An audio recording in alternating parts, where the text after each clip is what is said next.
দীর্ঘ সংগ্রাম 17 বছরের সংগ্রাম একটি ফ্যাসিবাদের বিরুদ্ধে।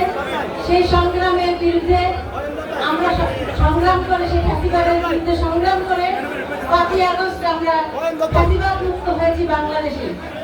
আমাদের লড়াই ছিল একটি গণতন্ত্রের লড়াই, যে লড়াই ছিল একটি সুষ্ঠু নির্বাচনের মাধ্যমে একটি গণতান্ত্রিক প্রক্রিয়া সরকার গঠনের। আজকে আমরা ফ্যাসিবাদ মুক্ত হতে হয়েছি, কিন্তু আমরা দেখছি এখনো বিভিন্ন ধরনের ষড়যন্ত্র বিএনপিকে নিয়ে এবং বিভিন্ন দলের রাজনৈতিক বিভিন্ন কূটকৌশল করে।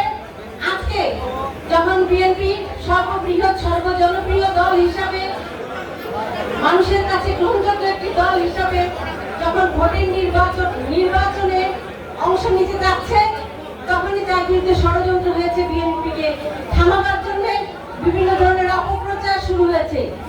আমি শুধু বলতে চাই, এতদিন যারা লড়াই করেছেন, আমাদের নেতা নেত্রীরা যারা সামাজিক যোগাযোগ মাধ্যমে সক্রিয় আছেন, তারা আমাদের নিজেদের নেতা নেত্রীর বিরুদ্ধে অপপ্রচার না করে সেই সমস্ত ষড়যন্ত্রের উপযুক্ত জবাব দিবেন। ইনশাআল্লাহ আমরা ঐক্যবদ্ধ থাকলে সব ষড়যন্ত্র মোকাবেলা করে আমরা অবশ্যই গণতান্ত্রিক বিজয়ের পথে যাব। সবাইকে ধন্যবাদ। আসসালামু আলাইকুম।